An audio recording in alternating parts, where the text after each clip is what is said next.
बदीन मां सिंधियाना news network जी reporter रोशन कोरेजो मूजिब 12 सालनि जी निंगरी बीनी कोहली खे अगवा करे ज़बरदस्ती निकाह करण जे ख़िलाफ़ शिवाराम वकील सोढे कोहली, शिवजी कोहली, अल्लू कोहली ॿियनि जी अॻवानी में अक़लियती बिरादरी जे औरतुनि मर्दनि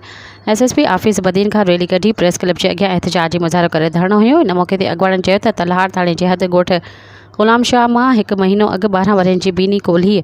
खे खोसा बिरादरी जा माण्हू अगवा करे खणी विया ऐं नाबालिग छोकिरी सां निकाह करण जा चोबोल हलंदड़ आहिनि। निंगरी जी अगवा जो केस दाख़िल करण बावजूदि पुलिस जवाबदारनि खे गिरफ़्तार करे निंगरी खे बाज़ियाब करण में नाकाम थी वई आहे, जंहिंजे करे अक़लियती बिरादरी में सख़्त बेचैनी पकड़ियल आहे। हुननि चयो त IG सिंध खे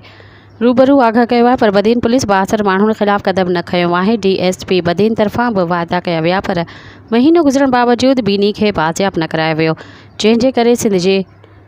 कोल्ही, भील, रावड़ा, रिबारी, गवारिया, कारिया ऐं ॿियनि अक़लियती बिरादरी जे माण्हुनि में वॾी तशवीश पकड़ियल आहे। हुननि वज़ीर आला सिंध, IG सिंध,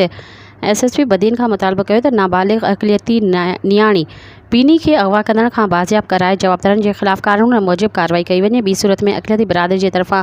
बीनी कोहली जे बाज़ियाबी जे लाइ वज़ीर आला हाउस अॻियां एहतिजाजी मुज़ाहिरो करे धरणो हंयो वेंदो।